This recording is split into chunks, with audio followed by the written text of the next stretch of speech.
Parliament ఎన్నికల్లో పోటీకి ready అంటోంది సిపిఐ. ఇదే విషయంపై కాంగ్రెస్ తో చర్చలు జరుపుతోంది. అసెంబ్లీ మాదిరిగానే పార్లమెంట్ ఎన్నికల్లోనూ పొత్తు పెట్టుకోవాలని భావిస్తోంది. మొత్తం 17 పార్లమెంటు సీట్లలో తమకు ఒకటి కేటాయించాలని కాంగ్రెస్ ను కోరుతోంది సిపిఐ. ఖమ్మం, వరంగల్ స్థానాల్లో తమ పార్టీకి బలం ఉందని చెబుతున్నారు సిపిఐ నేతలు. దీనిపై కాంగ్రెస్ నుంచి ఎలాంటి హామీ రాలేదని తెలుస్తోంది. దీనిపై మరిన్ని డీటెయిల్స్ అందించడానికి విజయ్ శర్మ లైవ్ లో ఉన్నారు. విజయ్, పార్లమెంట్ ఎన్నికల్లో సిపిఐ పోటీకి సంబంధించిన డీటెయిల్స్ ఏంటి? పార్లమెంట్ ఎన్నికల నేపథ్యంలో అన్ని పార్టీలు కూడా వారి పోటీ చేసే స్థానాలపైన, అభ్యర్థులపైన ఇప్పటికే పలు సమావేశాలు నిర్వహించగా బీజేపీ, బీఆర్ఎస్ వంటి పార్టీలు కూడా కొంతమంది అభ్యర్థులను పేర్లు ప్రకటించింది.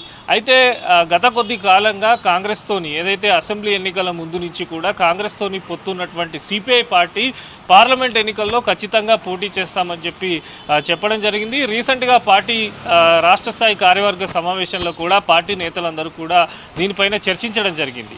అయితే ముఖ్యంగా సిపిఐ అసెంబ్లీ ఎన్నికల్లో ఒక సీటు గెలవడం, కొత్తగూడెం నుంచి కూనంనేని సాంబశివరావు గెలుపొందిన తర్వాత ఖచ్చితంగా పార్టీ బలం చేకూరింది. కాంగ్రెస్తో పొత్తులో భాగంగా ఒక ఎంపీ సీటు సిపిఐకి ఇవ్వాలని చెప్పి సిపిఐ ముఖ్య నేతలు కూడా తాజాగా సీఎం రేవంత్ రెడ్డిని కలిసినటువంటి పరిస్థితి ఉంది. అయితే 2014లో ఖమ్మం నుంచి సిపిఐ జాతీయ కార్యదర్శి నారాయణ పోటీ చేయడం జరిగింది. అక్కడ ఓడిపోయినారు.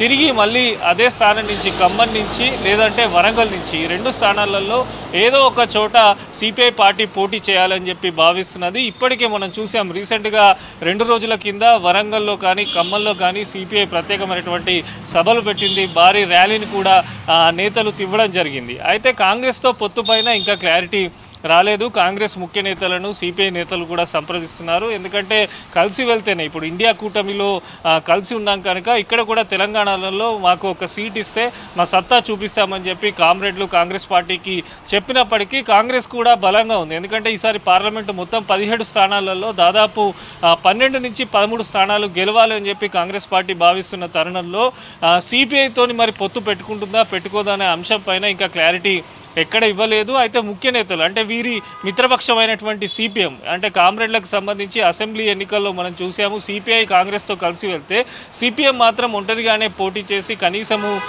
ఎన్నికలపైన ప్రభావం కూడా చూపినటువంటి పరిస్థితి ఉంది. అయితే ఈ తరుణంలో సిపిఎం కూడా రీసెంట్గా సమావేశం జరిగినప్పుడు వాళ్ళు కూడా 2 స్థానాల్లో పోటీ చేస్తామన్నారు. ముఖ్యంగా ఖమ్మం, నల్గొండ స్థానాల నుంచి సిపిఎం పోటీ చేసే అవకాశం ఉంది. సిపిఐ కూడా ఖమ్మం నుంచి లేదా వరంగల్ నుంచి పోటీ చేస్తామని చెప్తున్నారు. అయితే ఈ 2 పార్టీలకు సంబంధించిన నేతలు కూడా ఇంతవరకు దీనిపైన ఎక్కడ కలుసుకోలేదు. కాకపోతే సిపిఐ మాత్రం ఖచ్చితంగా పార్లమెంట్ ఎన్నికల్లో పోటీ చేస్తాము, కాంగ్రెస్ కూడా మాకు మద్దతు ఇవ్వాలి, ఎందుకంటే కలిసి ఉన్నాం కనుక, పొత్తులో భాగంగా ఉన్నాం కనుక ఖచ్చితంగా పోటీ చేస్తామని చెప్పి సిపిఐ నేతలు చెప్తున్నప్పటికీ కాంగ్రెస్ ప్రభుత్వం నుంచి మాత్రం, కాంగ్రెస్ పెద్దల నుంచి మాత్రం ఎటువంటి హామీ అయితే సిపిఐకి రాలేదు. ముఖ్యంగా నారాయణ పేరునే రాష్ట్ర అధిష్టానం కానీ కేంద్రంలో ఉన్నటువంటి సిపిఐ నాయకత్వం పరిశీలిస్తుంది. ఎందుకంటే ఖమ్మంలో గతంలో పోటీ చేసిన అనుభవం ఉంది సీనియర్ నాయకులు కనుక నారాయణనే ఖమ్మం నుంచి పోటీలో దింపాలని చెప్పి సిపిఐ నేతలు భావిస్తున్నారు. అయితే వరంగల్ విషయానికి వస్తే ఎస్సీ సామాజిక వర్గానికి చెందింది కనుక వరంగల్లో పోటీ చేస్తే అక్కడ ఎవరిని నిలబెట్టాలనే దానిపైన కూడా కొంత పార్టీలో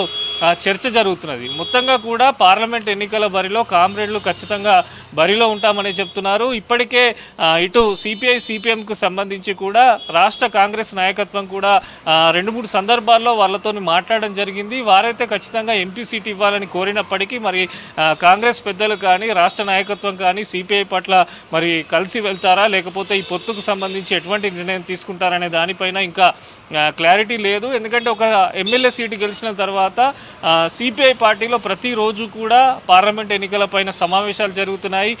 జిల్లా స్థాయి నుంచి రాష్ట్ర స్థాయికి సంబంధించిన నేతలు, అదేవిధంగా జాతీయ స్థాయికి సంబంధించిన నేతలందరూ కూడా ఈ సమావేశాల్లో పాల్గొంటున్నారు. రీసెంట్గా డీకే రాజా కూడా రావడం జరిగింది, వారితో కూడా చర్చించారు. ఎందుకంటే ఖచ్చితంగా ఈ ఎన్నికల్లో పోటీ చేయాలి అని చెప్పి సిపిఐ కూడా భావిస్తున్నది. కింది స్థాయి క్యాడర్ కూడా ఇదే విషయాన్ని పదే కూడా సిపిఐ నాయకులు చెప్తున్నారు. అయితే పోటీ చేసే స్థానాలపైన 1-2 రోజులలో ఖచ్చితంగా సిపిఐ నేతలు క్లారిటీ ఇస్తామని చెప్తున్నారు. ఇప్పటికే సిపిఐ ఎమ్మెల్యే ఉన్నటువంటి కూనంనేని సాంబశివరావు, బట్టి విక్రమార్క కానీ ముఖ్య నేతలందరినీ కూడా కలవడం జరిగింది. సీఎం రేవంత్ రెడ్డిని కూడా కలిశారు. అయితే పొత్తుపైన కానీ ఇంకా దీనిపైన కానీ ఇటు కాంగ్రెస్ నుంచి అయితే ఎటువంటి సమాధానం రాలేదు. ఒకవేళ కాంగ్రెస్తోని పొత్తు లేకపోతే మరి సిపిఐ, సిపిఎం కలిసి పోటీ చేస్తాయా లేదా కాంగ్రెస్తో కలిసి పోటీ చేస్తాయా అనే దానిపైన 1-2 రోజుల్లో స్పష్టత వచ్చే అవకాశం ఉంది. చంద్రిక.